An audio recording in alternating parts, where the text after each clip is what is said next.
Well, good morning, everybody, and welcome to our Monday morning devotional as we are finishing up our series, OMG. If we haven't had a chance to meet yet, my name is Justin Chandler. I'm one of the pastors here at the Crossing Church in Costa Mesa, California. So if you're seeing this video because it's been shared by a friend, a family member, or coworker, maybe even a neighbor, one of the things that's been really great throughout our entire stay-at-home orders is we've had a chance to spend a little bit of time on Monday mornings following our weekend service to kind of continue on some of the conversations that we began there. And so if you missed out on this weekend, or maybe if you're joining us and just kind of need a refresh, one of the things that happened during this weekend service is we kind of brought our OMG series to a close, but also as we've been talking through the story of Exodus and the story of Moses, we brought that part of the series to a close as well. And one of the pinnacle moments in the story of Moses is when he walks up to the mountain and kind of receives the 10 Commandments. But one of the other parts that happens in that is he also receives kind of the formation of this nation, the way that God is going to frame some of the rules, some of the guiding principles of that nation, and that kind of fills out, 14 chapters beginning in Exodus 19, it continues all the way on until Exodus 34, God's framing of this nation of people as they've walked into freedom. And one of the things that has consistently struck me, both in our series and then in particular for this weekend, is the way that this story and this group of people being liberated from slavery, the way that it serves as a backdrop for a lot of what we can experience and feel during what we're kind of experiencing as a country. And so one of the things I wanted to connect to today is specific to freedom and specific towards our process and walking that out. And one of the verses I shared at the end was Galatians 5:1. And it says that it's for freedom that Christ has set us free, so no longer return to a yoke or a bondage of slavery.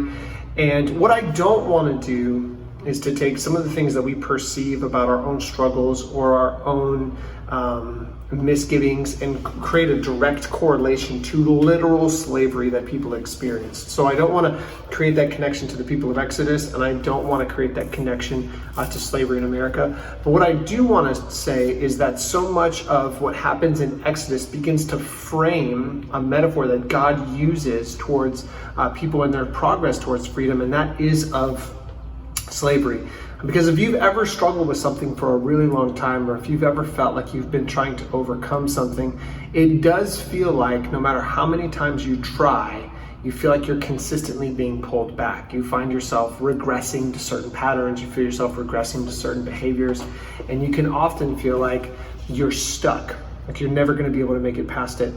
And I can remember through a couple of different things that happened in my life, which I don't want to spend a lot of time doing that as much as kind of walking you through the process. A number of things in my life where I felt stuck and I felt like I couldn't move on. And one of the things that I felt as a core belief was that I just needed to do better, or I needed to try harder, or I needed to make a better plan, or have a different approach, or involve some other people in it. And so I would often look at, here is a discipline, or here is a process, or here's something that's going to help me overcome this thing that I haven't been able to stop my entire life. And it wasn't until I had really reached a pretty low point that I realized I was never going to be able to overcome these things that I was struggling with. And I wasn't actually intended to overcome them on my own. Because here's what we believe. We believe that Jesus came into the earth, he lived, and he died for each one of us, and that he did so that we could be able to overcome the things that we were powerless to overcome.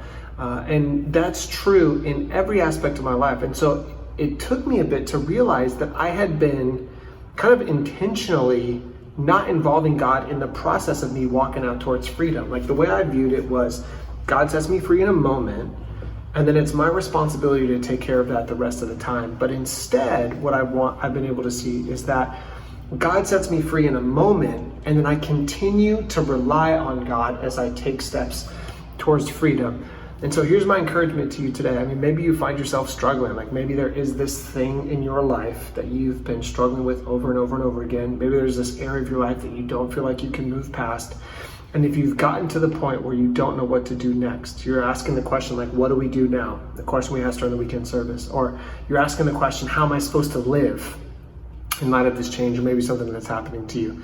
What if today, rather than you saying, I'm just going to try harder, I'm going to do better, I'm going to get a different plan, I'm going to try a different approach, What if instead we said, hey, I want to trust God, believe God, and I'm going to follow him?